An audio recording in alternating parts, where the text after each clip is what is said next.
The plan was, I wanted to kill as many women I thought were prostitutes as I possibly could. I thought I could kill as many of them as I wanted without getting caught. On November 5th, 2003, Gary Leon Ridgway pleaded guilty to murdering 48 women. He admitted he was the legendary Green River Killer, a serial murderer who held the Pacific Northwest captive to a rampage of killings that spanned almost 2 decades. And Mr. Ridgway, is it your desire to plead guilty to the 48 charges of aggravated murder in the first degree because you believe that you are guilty of each of those offenses? Yes. One by one, as the dates, locations, and names of his victims were read in court, Gary Ridgway impassively acknowledged each and every murder. For the death of Wendy Lee Caulfield. Guilty. For the death of Colleen R. Brockman. Guilty. For the death of Yvonne S. Antosh. Guilty. For the death of Patricia M. Barzak. Guilty. In his confession, Ridgway told police he murdered at least 90 women. So many that he literally could not keep track of their faces, their names, or sometimes even where he discarded their bodies. His victims were prostitutes and runaways who lived in and around Seattle, Washington. Some as young as 16 years old. Like many other serial killers, Ridgway targeted vulnerable people. And prostitutes are the most vulnerable of all. He is America's most prolific serial killer. And his first victims were found here on the Green River. Everybody was terrified. You know, I mean, these were places where we picnicked, where we swam, where children ran free up until this time when, you know, bodies start showing up. It began on July 15th, 1982, when 2 children spotted a nude body floating below the Peck Bridge. Her name was Wendy Lee Caulfield, a 16-year-old runaway who had been strangled. 4 weeks later, the nude strangled body of Deborah Bonner was found floating face down in the river. Once the killing started, everyone was rather mystified. I mean, they thought, is this the work of more than one person? And where does it begin and where does it end? And how could this be? I mean, they were all in the Green River. And the killings continued. 3 days later, on August 15th, we were told by a rafter that he'd been floating down the river. He saw 2 what he thought were mannequins alongside the riverbank, and as he got closer realized that they weren't mannequins, but indeed they were human bodies. Their names were Cynthia Hines and Marcia Chapman. They were submerged in chest-deep water, held under by boulders. Both had been strangled. The thing that really stuck out in my mind was Marcia Chapman's hand. One of her arms were free and waving in the water, kind of saying to me, help, you know, here I am. It's an image in my mind that will never go away.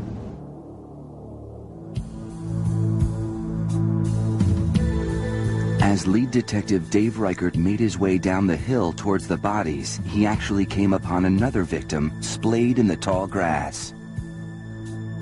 Her name was Opal Mills. At the time, Reichert didn't know that evidence recovered from these crime scenes would be instrumental in capturing the Green River Killer nearly 20 years later. But at the moment the victims were being dredged from the river, Ridgway was just minutes away, working at the Kenworth Truck Company in Seattle. By 1982, he'd been working there for 11 years. Gary was a painter, and he was a taper. They taped the designs onto the trucks. It was a job that required neatness and precision, the ideal position for Gary Ridgway. Meticulous. He wanted to make sure everything was just perfect to him.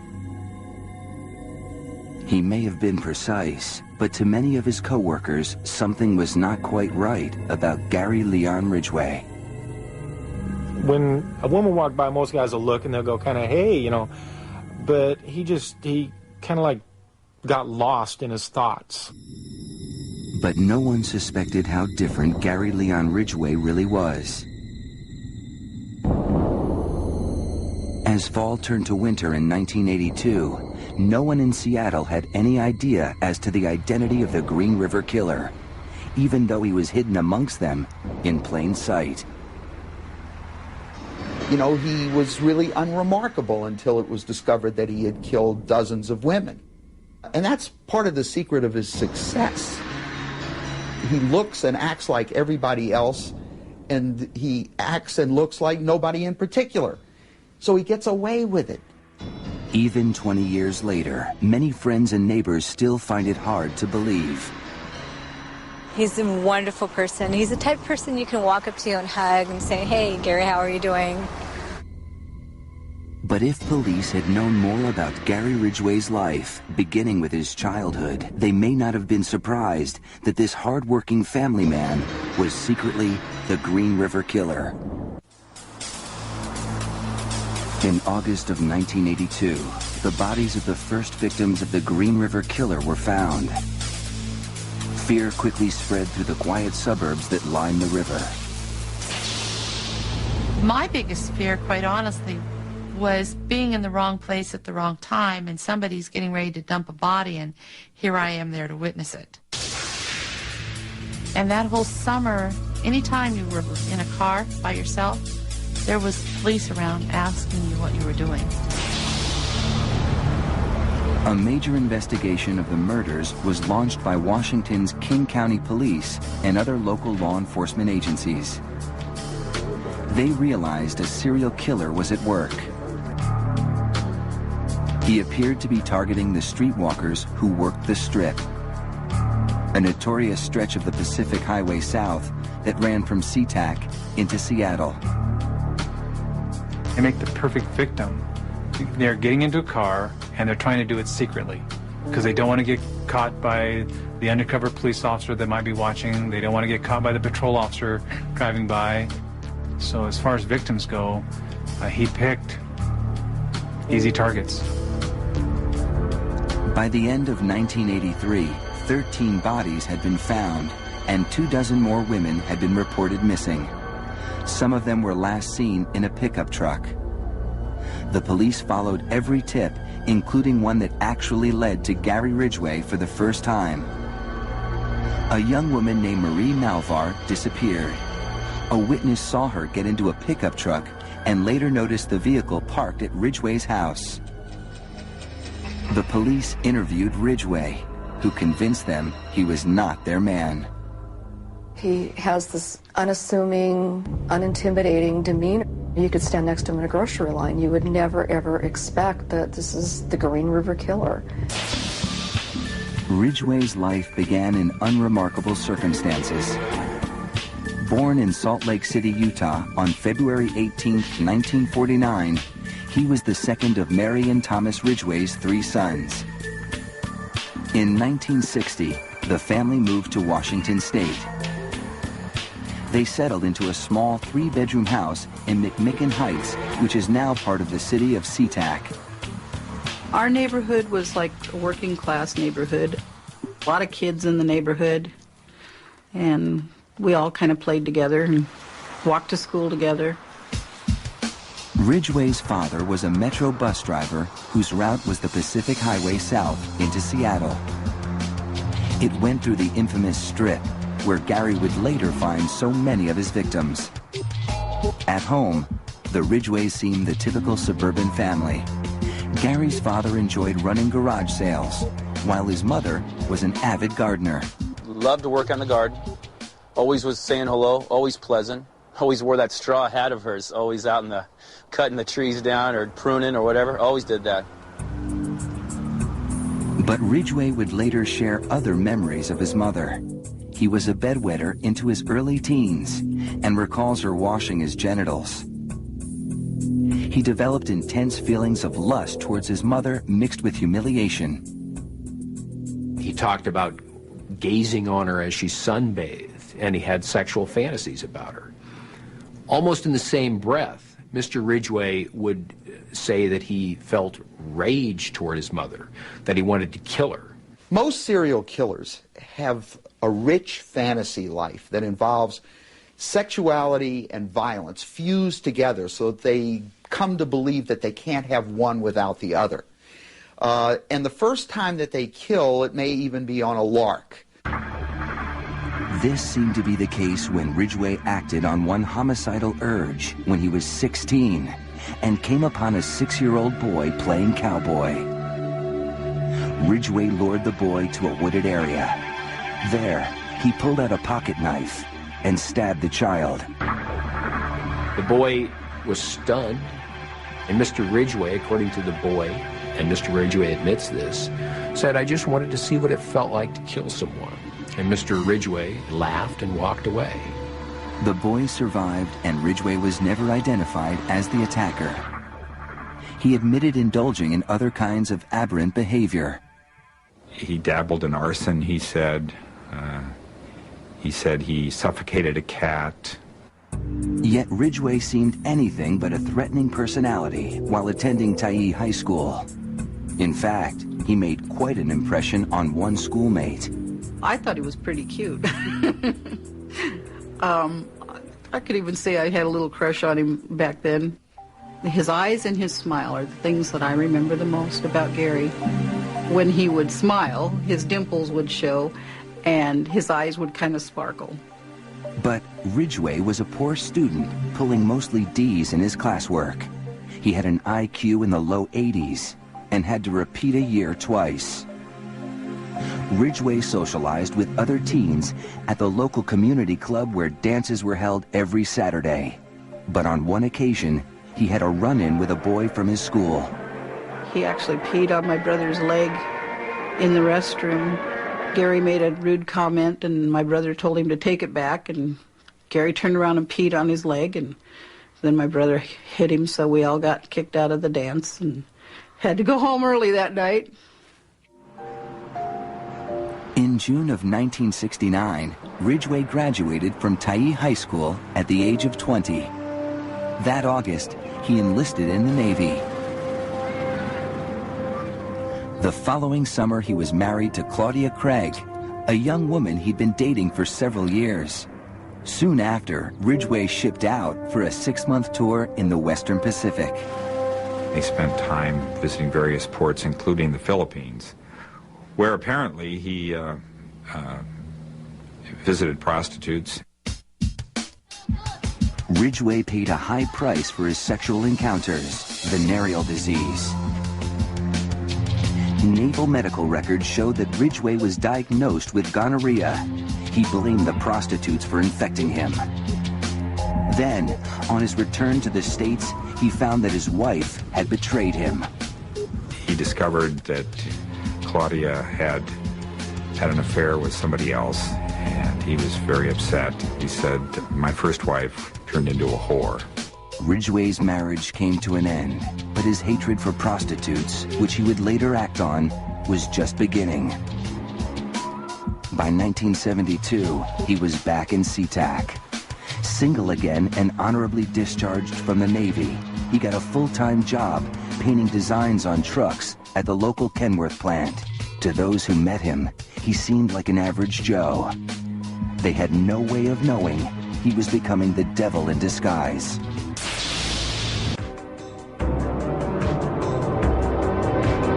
By 1972, Gary Ridgway was still a killer in the making.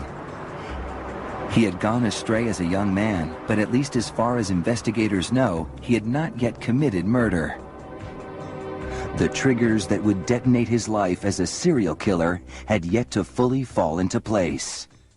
But over the next few years, they finally would. We look so carefully in our quest to understand serial murder at what happened to the killer when he was a child. But there's something that we ignore, and that is making the transition into adulthood and middle age. By age 22, Gary Ridgway was already in a deep emotional hole. He'd gone through a bitter divorce from a woman he'd come to think of as a whore. He was angry, but that didn't mean he was going to be lonely. Sitting at home without a woman around was not Gary's style. When people think of a serial killer, they tend to think of a loner who is unable to have a relationship, who can't hold a full-time job. But the truth is just the opposite, and Ridgway is a perfect example. Just months after he and Claudia divorced, there already was someone else. Ridgway met a woman named Marcia Winslow at a popular singles hangout. Within a year, Gary and Marcia were man and wife. She met his needs. She was initially very subservient. She cooked for him. She provided sexual activity whenever he wanted it. They enjoyed sex anywhere and everywhere. Especially outdoors, in the gorgeous scenery of western Washington state. Gary liked to have sex outdoors in a variety of places along the Green River in the tall grass there, in various locations along highways. He would just pull off the road and have sex. Later, those locations would be the dumping grounds for the women he killed. But at the time, life seemed to be looking up for Gary Ridgway. Until 1975, when Marcia gave birth to a boy they named Matthew. Mr. Ridgway was not particularly fond of having a child. It changed his relationship with his wife. She wasn't as available to him. She had a period of time when she was unable to have sexual intercourse. And over time, when they did have relations, his demeanor began to change. Where there once had been playful frolics by the river, there now was a creepy side to the way he approached her. He was in the habit of sneaking up behind her and frightening her. And apparently, his idea of foreplay on some occasions was to choke her, as he called it, grabbing her around the neck, compressing her neck, interfering with her breathing. Marcia walked out and got a divorce. And if Gary Ridgway thought life was bad when his first marriage ended, he felt even worse when Marcia split. Years later, he would tell the cops that losing Marcia was a point of no return. He felt he had been done wrong. He said that he should have killed her, and it seemed that after that, that's when the rampage began. Ridgway argued, you know, if I had only killed my second wife, I would never have killed these prostitutes. You know, I was really trying to get her. It's easy not to believe Ridgway's claim. People close to the case think he would have killed sooner or later anyway. But whatever his true motive, a bit more than a year after Ridgway's divorce, the bodies of young women started turning up alongside the Green River. I remember when the first victim was found, we actually thought that perhaps it was domestic violence, some sort of isolated case, and then here comes another one and another one. And there was just a feeling of dismay, of disbelief. Nobody else knew it at the time, but the killer was Gary Ridgway. The victims were women who in his mind were as easy to hate as the wives who had left him. He regarded women who were prostitutes as totally expendable and less than human. In fact, he told police that he regarded them as garbage. He would take them to his house, or one of those secluded spots near the river where he'd once made love to Marcia. Then he'd make sure they were completely naked, so the victim's clothes would contain no evidence of the crime. Then it was usually a forearm around the neck, without warning, from behind.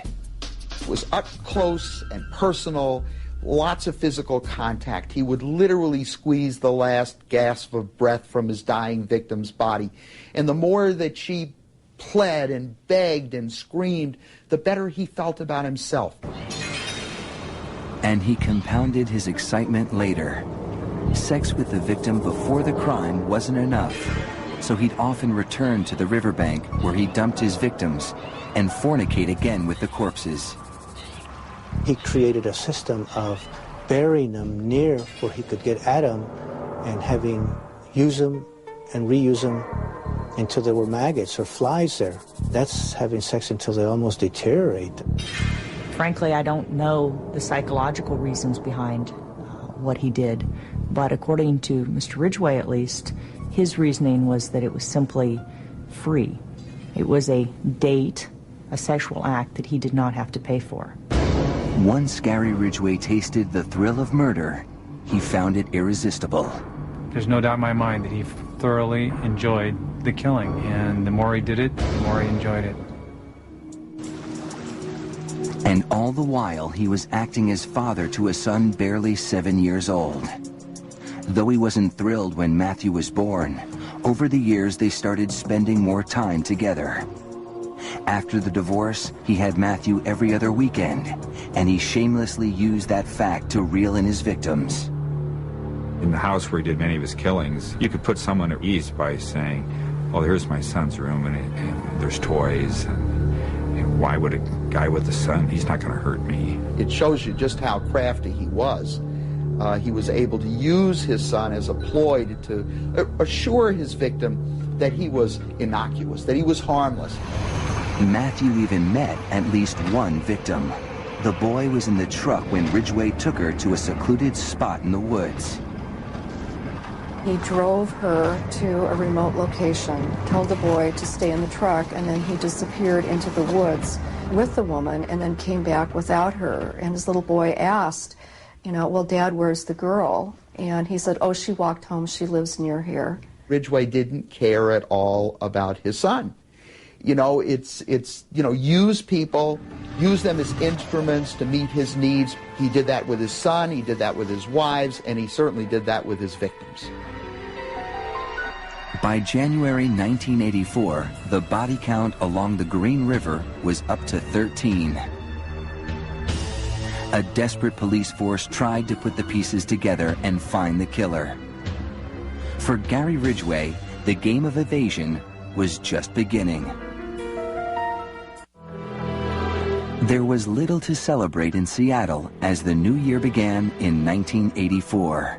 For nearly 2 years, the Green River Killer had methodically murdered one young woman after another. The body count stood at 13, and King County Sheriff's detectives were growing frustrated. It is challenging. There is a perpetrator out there, there's a killer on the loose who has evaded our efforts to apprehend him. Within a month, those efforts were enhanced with the formation of the Green River Task Force. The 50-person unit assembled a massive list of suspects from tips called into a hotline, from known sex offenders, and from every other possible source. Just the sheer volume of what we had, 12 to 15,000 suspects. You had priests in women's underwear out there. You had child counselors out there with kiddie porn. There are a lot of men who at the end of the day take off their tie, go out to the strip, and they're looking for something kinky. One of those men was Gary Ridgway. Ridgway's plan was pure and simple. Make a deal with a young lady on the street, whisk them away in his truck, and they are never to be seen again. Well, Mr. Ridgway thought about killing all of the time. It was basically every waking moment. When he ate, when he slept, when he even probably made love to his wife, he was thinking of killing and abusing a woman in the woods. That's his day. And once his thoughts were put into action, he was a perfect killing machine, in my opinion. He didn't have a conscience. He enjoyed what he was doing. It was a game, and he was winning. One ploy that Ridgway used to keep police guessing, he frequently repainted the various pickup trucks he used to cruise the strip. Hoping to stop the killer's winning streak, members of the task force wanted to get inside the mind of this serial killer. They even sought the opinion of another prolific serial killer who once stalked the Pacific Northwest, Ted Bundy. He had written us a letter and said, why don't you come down and talk to me? I think I can help you understand the mind of the riverman, as he called Ridgway. He said he's probably attracted to pornography. He likes the hunt, he likes the power and authority over his victims. He will go back and he'll have sex with the dead bodies. And certainly that gave us an insight that we didn't have before. In fact, the position of some of the bodies led investigators to suspect that the Green River Killer was revisiting his corpses for sex. A few bodies were found with rocks placed inside their sexual organs, but Ridgway was leaving no real clues behind. Each time the remains of a potential victim were discovered, investigators pored over the crime scene, collecting evidence, looking for the tiniest clue. What were we looking for? Anything.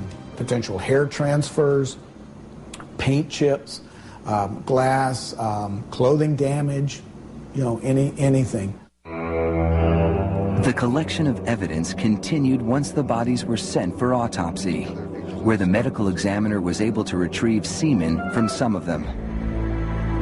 Slowly, carefully, the evidence was being stored away that might someday identify the elusive Green River Killer, who always seemed to be one step ahead of his pursuers. Everything we did as a task force was, of course, reported. So it was reported on the news. We were going to have surveillance. So he would visit one site and place a victim, and then go to a different site and place a victim. He learned a lot from all of us, unfortunately. But Ridgway's deceptive talents did not mean he was invisible to the police. Police knew he was a frequent customer of the women on the strip. He was called in by the task force on several different occasions to be interviewed, and even though he had killed a woman 3 weeks before one of the major interviews by the task force, he displayed no signs of nervousness. Ridgway's composure even allowed him to pass a polygraph test. A polygraph test is based upon one's guilty emotions. And if you don't ever feel guilty about what you've done, you're going to be able to pull the wool over somebody's eyes. But Ridgway couldn't completely fool task force detectives. In 1987, he came under even more scrutiny. Once again, it was the pickup trucks he drove while trolling for victims that drew detectives to him. The deeper we looked at Ridgway, the more it became obvious that he was available for every single one of those disappearance dates. We're working on credit card records, every single place where he bought gas, and we checked out how many miles it would take to drive to and from work every day and how much that would normally burn up. Well, he was burning up many, many gallons of gas, way beyond, and that's just what he was charged. We had a couple of witnesses, when they were shown the photo montage containing Ridgway's photo, they would say, well, it looks a lot like this one, and point to his picture. Prosecutors and detectives thought about arresting Ridgway. But we didn't have anywhere near enough to make a conviction because it was all circumstantial. Investigators got a warrant to search Ridgway's house, hoping to find physical evidence that proved he was the killer. But the search came up empty. Mr. Ridgway was simply very good at what he did. According to Mr. Ridgway, he killed all of the women in his bedroom. His practice was as soon as he finished killing them, he would often take the sheets off his bed, throw them in the washer even before he left with the woman's body and dumped it out at a scene. So he left behind nothing, essentially. Once again, Gary Ridgway slipped free from the law. And I think he starts playing more of a game of moving pieces around. He's moving skeletons around. He's moving bodies around. He did change his MO. He was taking bodies further out into the woods or the mountains because he didn't want their bodies found. Free to visit the ever-widening areas where his victims were discarded, Gary Ridgway continued to hunt and kill, convinced nothing could ever stop him.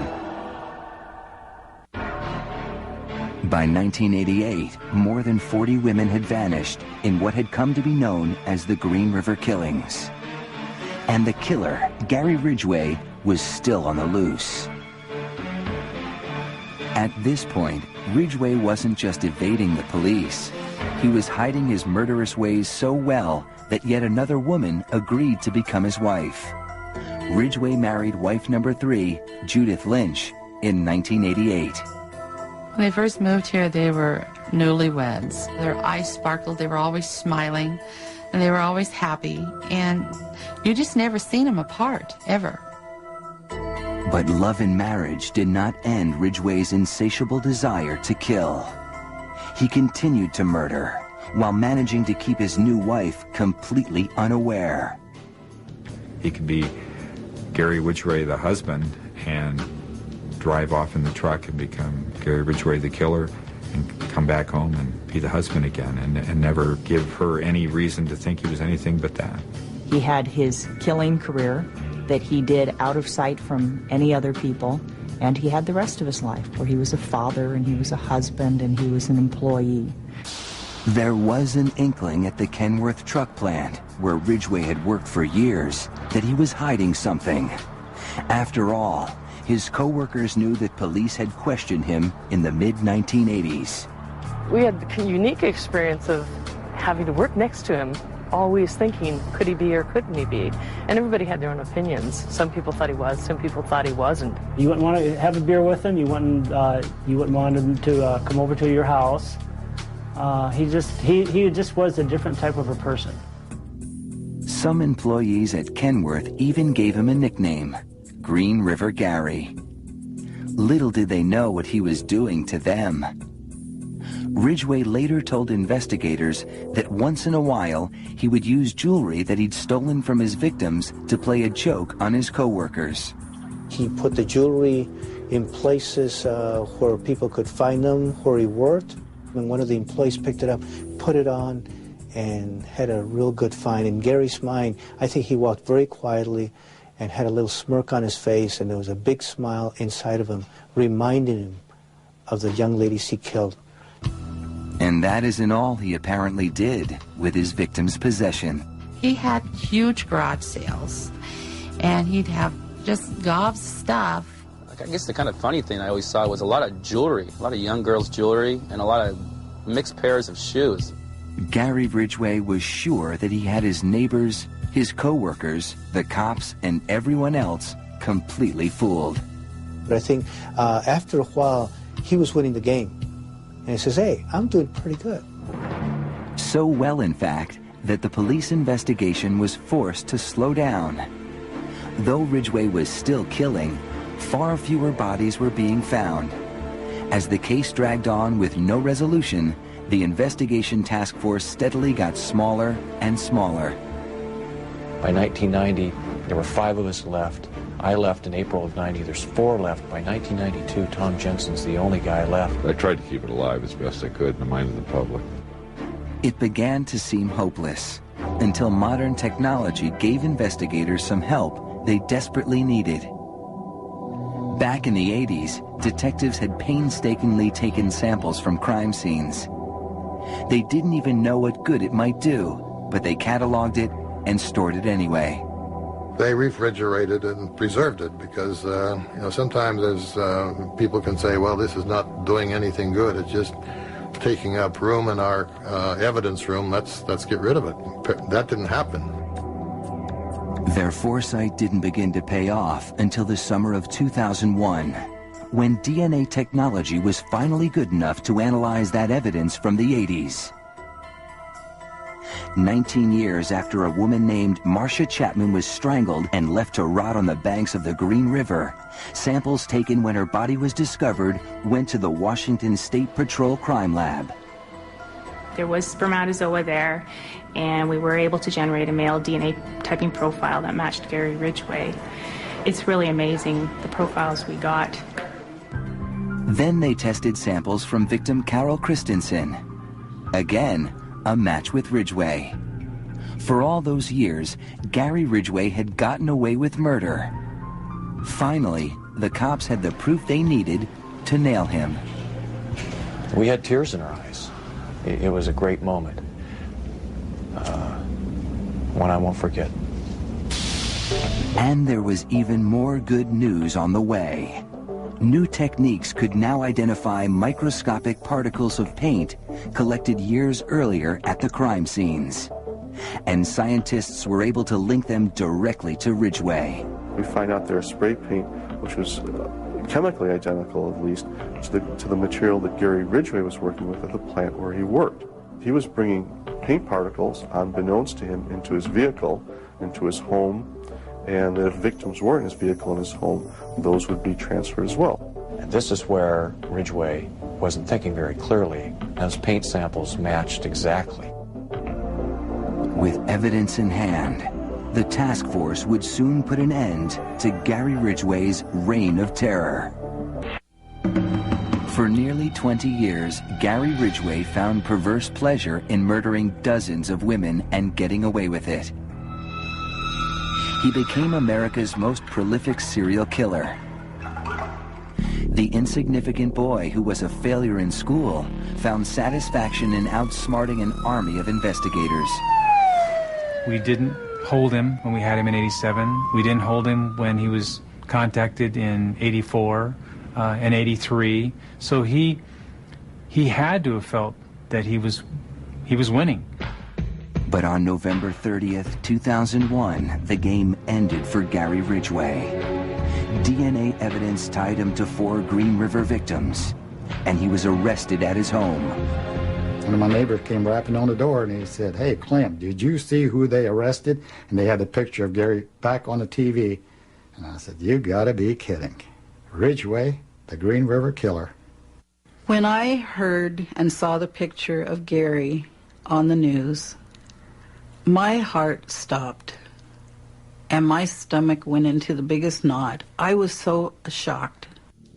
Despite the clear physical evidence linking him to these crimes, Ridgway protested his innocence.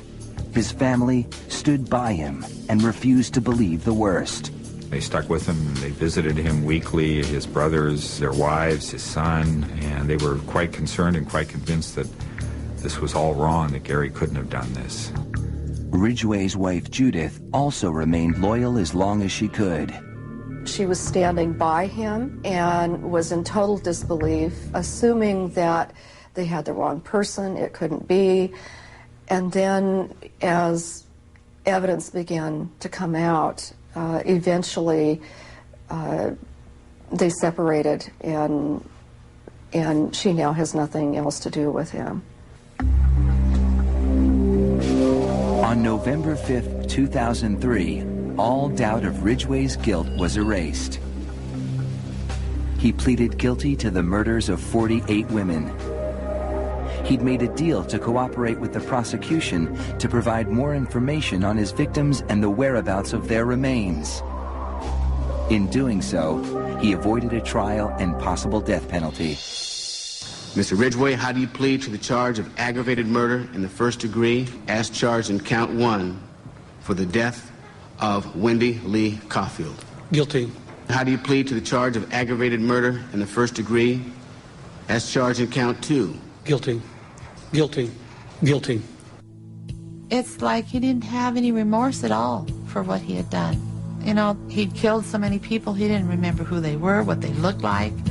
I just couldn't believe that somebody could kill all those people and not remember them. Neither could the angry relatives of his victims, who were invited to speak in court when Ridgway was sentenced to life without parole on December 18th, 2003. You had said your memory, when it comes to all of the women you took, was gone. Our memory is not. In your words, you said that they didn't mean anything to you, but she meant everything to us. She was a mother, she was a wife, she was a sister, and we miss her. Gary Ridgway sat there stone-faced as victims' relatives damned him and mocked him. He's an animal. I wish for him to have a long, suffering, cruel death. He's gonna go to hell, and that's where he belongs. But then the emotionless facade finally cracked when the father of one of his victims appeared to surprise him with a dose of human kindness. Mr. Ridgway, there are people here that hate you. I'm not one of them. You've made it difficult to live up to what I believe, and that is what God says to do, and that's to forgive. You are forgiven, sir. Those tears and a statement he made to the court later that day were as close to showing real remorse as Gary Ridgway had ever come. I'm sorry for killing these ladies. They had their whole lives ahead of them. I'm sorry for causing so much pain to so many families. To me, this was all about the victims and the devastation he did, not about him. He should definitely die for what he did. But that would do nothing for all those victims. And there's many, many victims. There's no sense of victory in this. I'm just glad that he stopped. And it may be that no one except Gary Ridgway himself can ever unlock the secret of what drove him to become the Green River serial killer. In a way, it's sort of like trying to speculate about the mental life of a snake. Mr. Ridgway is a predator, first and foremost. And ultimately, at least from my perspective, you can't come up with a more coherent explanation of why he killed than to answer simply because he could.